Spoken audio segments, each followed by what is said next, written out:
احمد نگر بمبئی سے تقریباً 500 کلومیٹر پہلے گوداوری دریا کے قریب بالکل الگ تھلگ جگہ پر واقع ہے۔ اس کے گرد و نواح میں بھی کوئی بڑی صنعت یا بڑا شہر نہیں ہے۔ گوداوری دریا کی ایک نہر احمد نگر کے بالکل قریب سے گزرتی ہے۔ یہ علاقہ ٹینکوں کی تربیت کے لیے نہایت موزوں ہے۔ یہاں اونچے نیچے ٹیلوں، ریت، کیچڑ اور پانی کی موجودگی سے ٹینکوں کی ہر طرح کی تربیت کی جا سکتی ہے۔ قریب 20-22 گھنٹے کے سفر کے بعد میں احمد نگر پہنچا اور ایک ٹھیک ٹھاک ہوٹل میں کمرہ لے لیا۔ میرا اہم مسئلہ ان ممنوعہ حدود میں داخل ہونا تھا جہاں بریگیڈ ہیڈ کوارٹر اور ڈویژن ہیڈ کوارٹر تھے۔ ٹریننگ کے علاقے میں داخل ہونا اول تو فضول تھا اور دوسرا تقریباً ناممکن۔ شام کو میں شہر میں گھومنے نکل گیا۔ میں نے سائیکل رکشہ لیا اور سارا شہر گھمانے کو کہا۔ ٹریننگ سینٹر کی جانب جہاں شہر کی حدود ختم ہوتی تھیں وہاں چھاؤنی سے باہر شراب خانے تھے جہاں میں نے فوجی جوانوں کو اندر جاتے اور باہر نکلتے ہوئے دیکھا۔ میں ایک شراب خانے میں داخل ہوا اور وہاں مختلف ریجمنٹس کے نشان لگائے ہوئے فوجی موجود پائے۔ پاکستان میں ٹریننگ کے دوران چونکہ مجھے بھارت کے تمام ڈویژنز، بریگیڈز اور ریجمنٹس کے نشان ازبر کرائے گئے تھے، اس لیے میں نے فوراً ہی پہچان لیا کہ یہ سب مختلف ٹینک ریجمنٹس کے ہی نوجوان تھے۔ بھارت میں اس وقت فوجیوں کو ہر روز راشن میں 2 آؤنس شراب مفت ملتی تھی۔ ظاہر ہے کہ صرف 2 آؤنس شراب سے ان کا نشہ پورا نہیں ہو سکتا تھا، اسی لیے چھاؤنی کے گرد شراب خانے بنے ہوئے تھے جہاں دیسی شراب ملتی تھی اور وہیں پر یہ فوجی اپنی بقیہ طلب پوری کرتے تھے۔ میں نے ان شراب خانے کے نشے میں جھومتے فوجیوں سے اپنے مطلب کی باتیں گلوانے کا منصوبہ بنایا اور واپس ہوٹل میں لوٹ آیا۔ اگلے دن میں 2IC اور EDOS کے دفتر میں گیا۔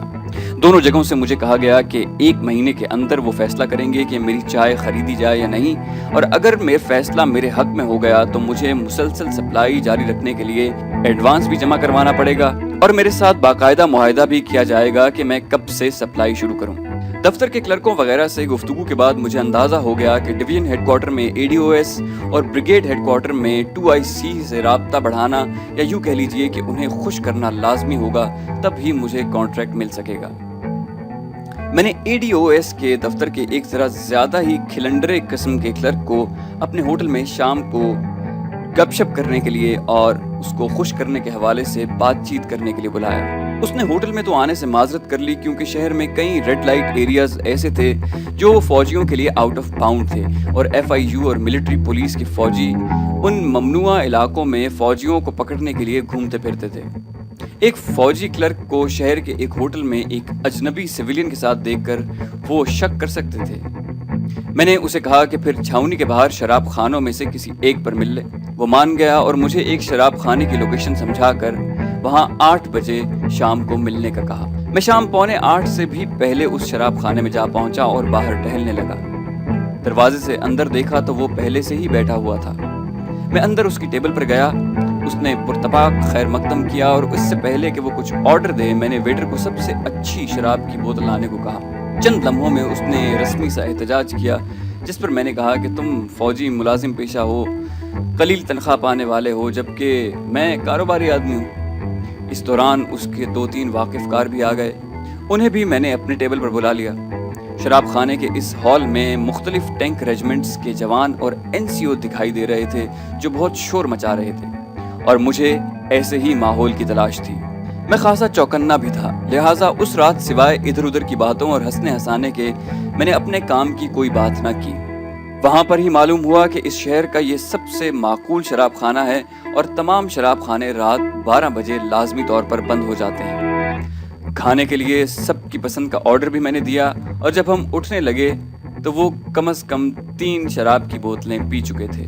وہ اپنی ترنگ میں چھاؤنی کی طرف چل پڑے جبکہ میں نے ایک رکشے پر ہوٹل کی راہ لی۔ اگلے روز میں شام کو 7 بجے ہی وہاں پہنچ گیا۔ اس وقت شراب خانے میں خاصے گاہک تھے۔ گزشتہ رات کی بڑی ٹپ کی وجہ سے ویٹر نے بڑی خوش اخلاقی سے مجھے ایک خالی ٹیبل پر بٹھایا اور اسی عمدہ شراب کی بوتل لے آیا۔ تھوڑی دیر بعد میں گلاس ہاتھ میں تھامے اٹھا اور ایک ٹیبل کے پاس سے گزرتے ہوئے جان بوجھ کر لڑکھڑایا اور گلاس ایک فوجی پر انڈیل دیا۔ اس ٹیبل پر 5 فوجی بیٹھے تھے، وہ مجھے گھورنے لگے۔ میں نے معذرت کی، مسکرایا اور پھر کھلکھلا کر ہنس پڑا۔ اس سے پہلے کہ وہ کچھ بولیں میں نے کہا کہ میں بمبئی سے آیا ہوں اور آپ کی چھاؤنی میں EDOS سے کاروباری سلسلے میں مل چکا ہوں۔ آپ کا مہمان ہوں لیکن اب آپ 5 میرے مہمان ہیں۔ شرابی انداز میں نے بیرے کو میرے ٹیبل سے میری بوتل اور 2 مزید بوتلیں اسی ٹیبل پر لانے کو کہا۔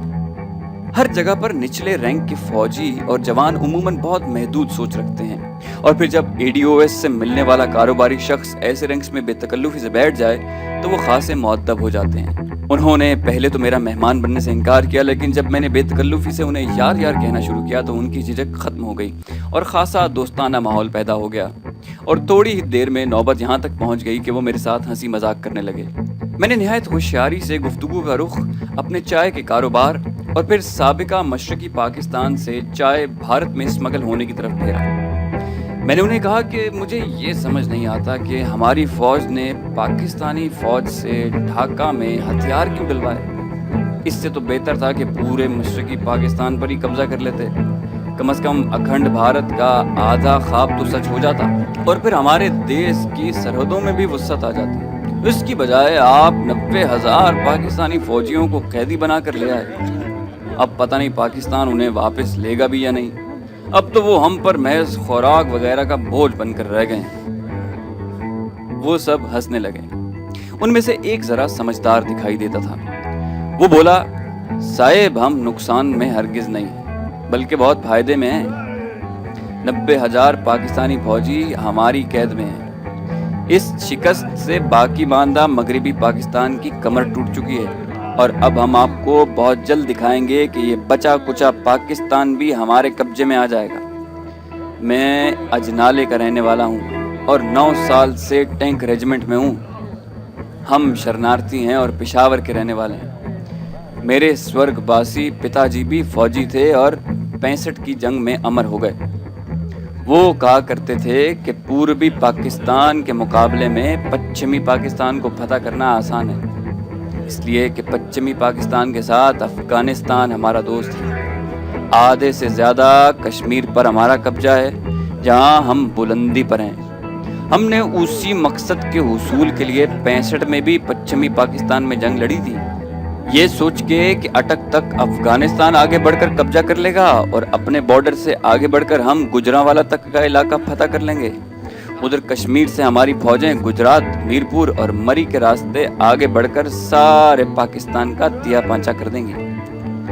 پاکستان کی فوجیں ایک وقت میں 3 جگہوں پر نہیں لڑ سکتی۔ اس کے مقابلے میں پوربی پاکستان میں دریاؤں کی بہتات ہے، اور دلدلی علاقوں کی وجہ سے وہاں پر لڑنا اور اسے فتح کرنا بہت مشکل ہے۔ برما بھی ہمارا ایسا دوست نہیں جو ایسے وقت پر ہماری مدد کرے۔ اب پوربی پاکستان میں پاکستانی فوجیوں سے ہتھیار ڈلوا کر اور قیدی بنا کر ہم نے انہیں اپنے دیش میں لے آئے۔ پوربی پاکستان مطلب کہ بنگلہ دیش سے ہمارا فوجی معاہدہ ہے کہ وہ 20 سال تک 2 ڈویژن سے زیادہ فوج نہیں رکھے گا، اور پھر مجیب کی حکومت ہے وہاں پر جو ہمارے احسان کے نیچے دبا ہوا ہے۔ اب پچھمی پاکستان کی فوج ہم سے لڑنے سے پہلے 100 بار سوچے گی۔ ان کے 90,000 مسلح فوجی ہم پہلے ہی ہماری قید میں۔ ان قریب ہم آپ کو ایک اور بڑی فتح کی خبر بھی سنائیں گے۔ غرض یہ کہ شراب کے نشے میں اس نے خاصی واہی تباہی بکی۔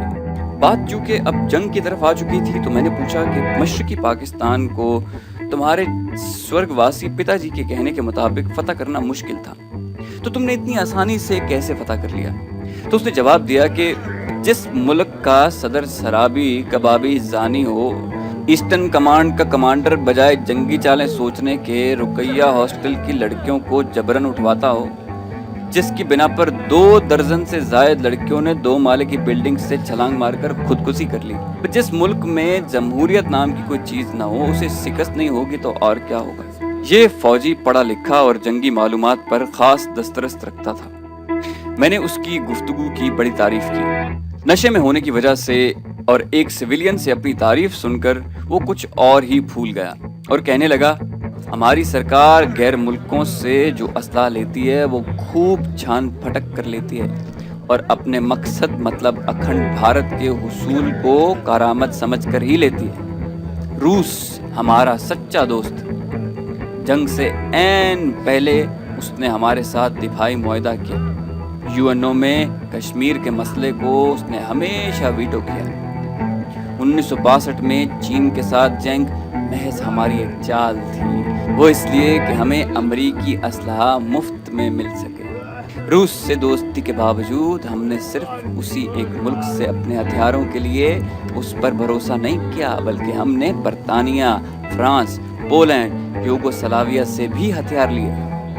65 کی جنگ کے بعد روس نے ہمیں میزائل بوٹس آفر کی جنہیں ہم نے فوراً لے لیا، جبکہ ویسی میزائل بوٹس چین نے پاکستان کو دینے کی بھی پیشکش کی، لیکن پاکستانی نیوی نے وہ لینے سے انکار کر دیا کیونکہ ان میں افسروں اور جوانوں کے رہائشی کمرے الگ الگ نہیں تھے بلکہ ایک ساتھ بنے ہوئے تھے۔ روسی میزائل بوٹس نے پاکستان کے ڈسٹرائر خیبر کو چند لمحوں میں ایسے ٹکڑے ٹکڑے کر دیا۔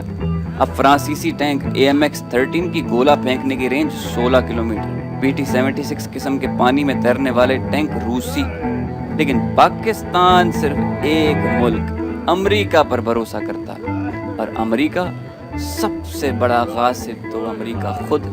ریڈ انڈینز کے ملک پر یورپ کی قوموں نے قبضہ کیا اور پھر خانہ جنگی کے بعد ریاستوں میں بیٹھ کر حکومت کر رہے ہیں، اور ریڈ انڈینز کو صرف پریزرویشن کے لیے محدود کر دیا۔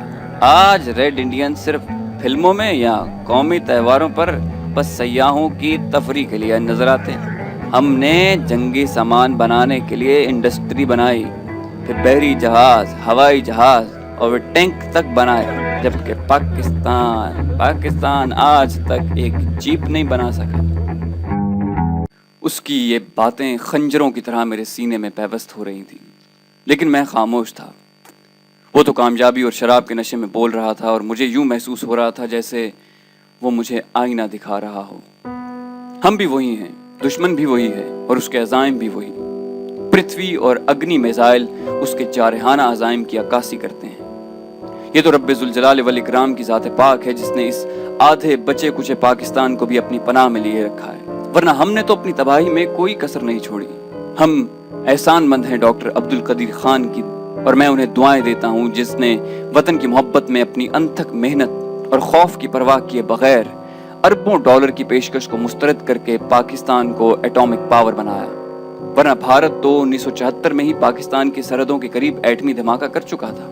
ہمارے نیوکلیر پاور بننے کی وجہ سے ہی بھارت تل ملا رہا ہے، ورنہ وہ پاکستان کو بھی بہت سال پہلے بنگلہ دیش کی طرح نوالا سمجھ کر ہڑپ چکا ہوتا۔ بے وقوف دوست سے ایک عقل مند دشمن بہت بہتر ہے۔ تو دوستو، یہ تھی ہماری آج کی ویڈیو۔ امید کرتے ہیں کہ آپ کو ہماری ویڈیو پسند آئی ہوگی۔